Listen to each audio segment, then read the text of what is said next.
Hey everyone, welcome to the vlog. My name's William, or I go by Will or Wills, either one. And basically I'm just a mechanic with a bunch of cars that I like to modify and do fun things with. So this is just going to kind of be me vlogging about working on the cars, doing different things, and maybe a little random mixture of things here and there. If you follow me on social media, which I'm going to link below, then you'll probably already kind of know what I have at my house, my driveway, and what I'll be working on. If not, then stay tuned and you'll find out.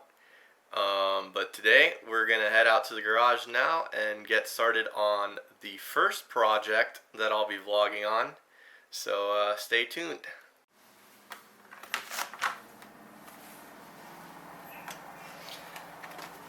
Alright guys, so here it is, my 2003 Infiniti G35 sedan. It's on Godspeed lowering springs, got some Avid 1 wheels on there, 18 by 9.5 plus 22 all around. It is a 6-speed manual, and this is my daily driver. It's supposed to be until it broke. Pretty stock in the front, nothing really done much to it other than some appearance things and some test pipes. So this is going to be our first project here, and as some of you fellow Z and G owners may know, the early years of these cars came with the CD001, which is not as strong as the CD009, and it's very common for them to lose third gear. So about a couple weeks ago, mine lost third gear. So it's been parked, but thanks to the Z plug, we got us some goodies here. So I got a brand new CD009 trans. Well, not brand new, but a used CD009 trans. And our first video here is going to be swapping this bad boy in and getting this car back on the road. So enough talking, let's get the floor jack out, get her up in there, and start working.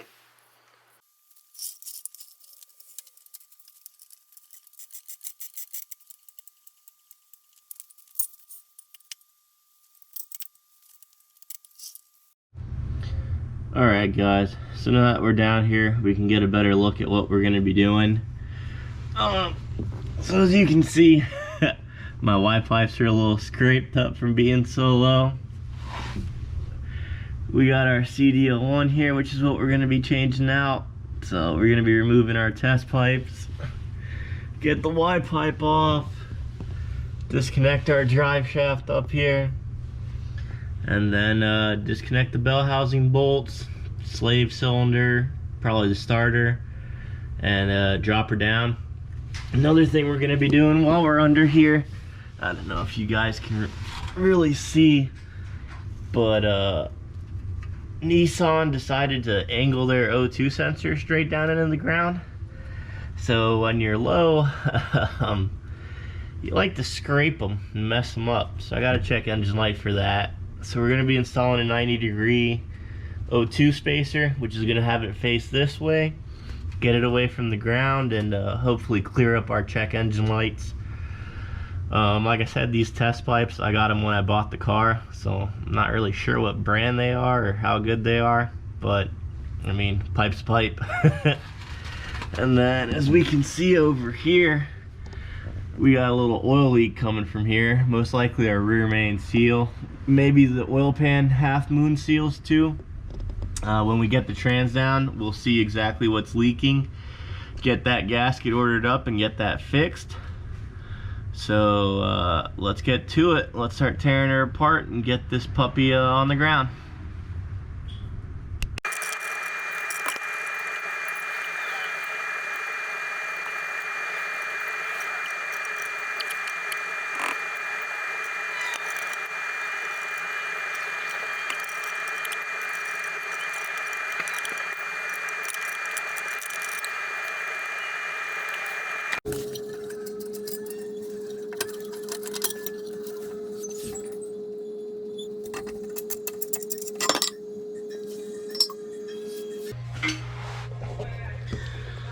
Alright guys, so now that our test pipes are out, we're going to get our Y pipe out. It's just going to be those 2 bolts back there. We're going to disconnect our drive shaft, and then we're going to get ready to disconnect our starter, undo the trans wiring harness, undo the bell housing bolts, and drop the trans down. We are going to drain the fluid. Do not forget to drain your fluid. Otherwise, you're probably going to make a mess and it's not going to be fun.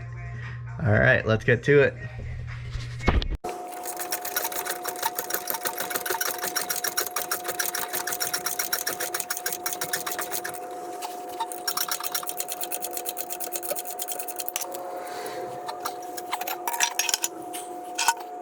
Alright, so our Y pipe is off and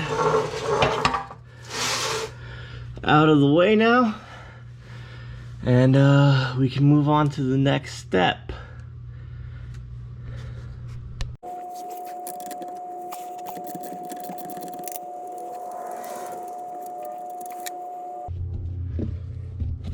Alright guys, so our 4 drive shaft bolts are out.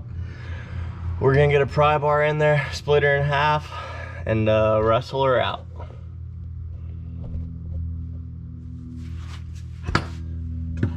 Didn't even need a pry bar. Now be careful when you slide her out the front, because you may get doused with a little bit of fluid.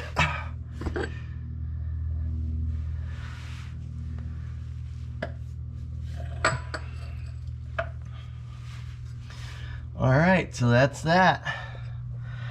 Next, we're gonna go inside the car and get our shift knob undone and the trim out, so that when we're coming down with this part, we don't damage anything. As you can see, there's a wiring harness for the transmission stuff here. This runs up. I'm gonna try to just leave it in the car, and as we're coming down, I'll just get my hands in there and undo it. So we're gonna go inside, get this undone, then drain our trans fluid, and then start on taking it apart from the engine. Alright guys, so our first step is going to be to take the shift knob off. I'm going to go ahead and tell you guys that I cheated and already loosened her. Sometimes these are Loctited in and they're a pain to get off. So we got that off. Next, we're going to want to get this trim piece off. If you have a pry tool like this, Harbor Freight, I think they're like $5 for a set. That's going to be your best bet to not scratch up your plastic or anything. If not, very carefully with a flathead screwdriver you can kind of get it. It's all up to you. My trim's a little messed up, so I'm not too worried about it. You're just going to want to get under there and pry it up. And then once you have it out, you're going to want to take this off. As you can see, or maybe you can't see, but you'll be able to see in a little bit, there are multiple plugs back here for your hazard switches and your cigarette lighter and all that. So just go ahead and unplug those. And that's it. You can set that aside. Now looking down here, we got some foam. It's just kind of insulate it. Take that off.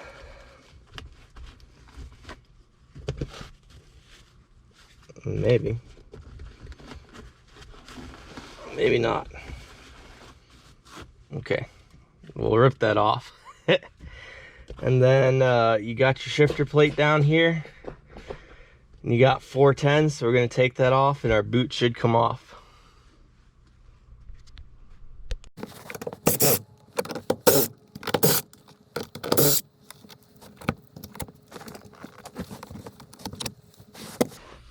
Alright guys, and now as you can see, our floor is right down there.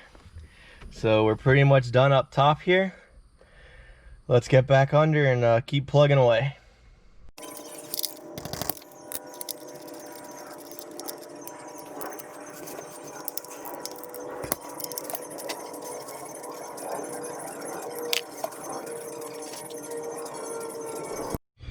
Alright, got our fluid drain. So next we're going to take off our 2 bolts for the clutch slave.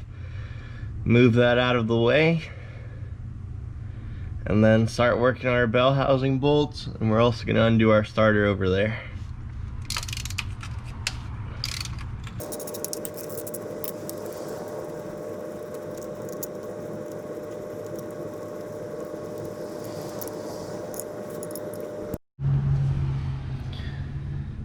So our starter's up here. Make sure you have your battery disconnected before you pull the starter. You don't want that starter cable arcing out and causing a fire or sparking or anything. So we're gonna undo the 2 15s, get that out of the way.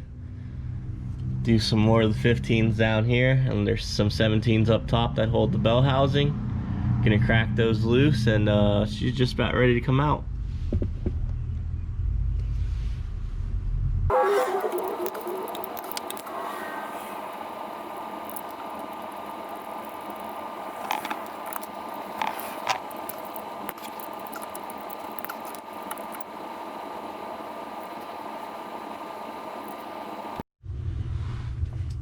Alright guys, so we got all the bell housing bolts besides the top 2, and then we got our trans mount back here. So I got a floor jack under here.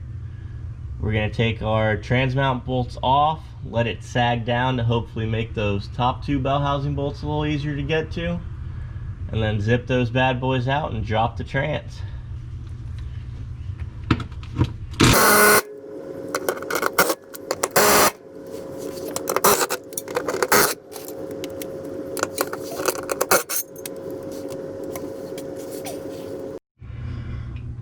Alright guys, so we got all our bell housing bolts out now. Pretty much everything from the trans is disconnected. When I undid the cross member, I was able to get in there and undo that wiring harness as well. So I don't know if you can see that up front dangling there, but it's all loose. So I'm gonna pry the trans back now, separate it from the engine, and kind of work it down. And usually this is a lot easier if you have a couple friends with you.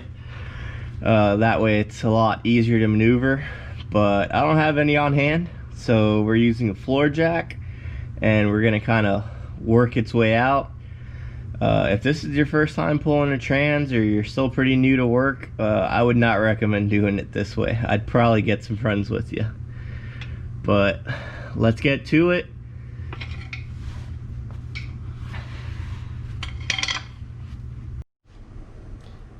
And she is out, guys. I didn't really get a chance to record coming down with it, mostly because I was by myself. But to give you guys an idea, I had one jack about in the middle of the trans and another jack in the front.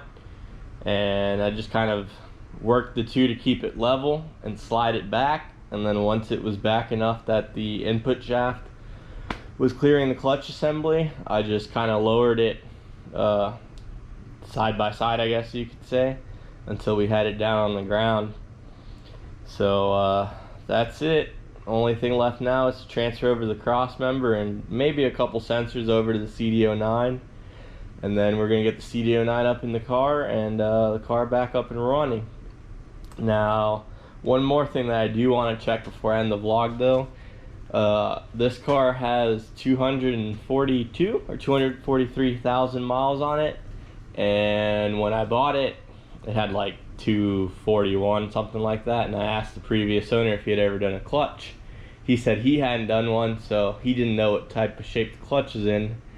And I really don't want to go through the work of putting in a CD009 and then my clutch goes out down the line in a couple thousand miles. So we're gonna pull that off, see what kind of shape it's in, and we might end up doing the clutch as well.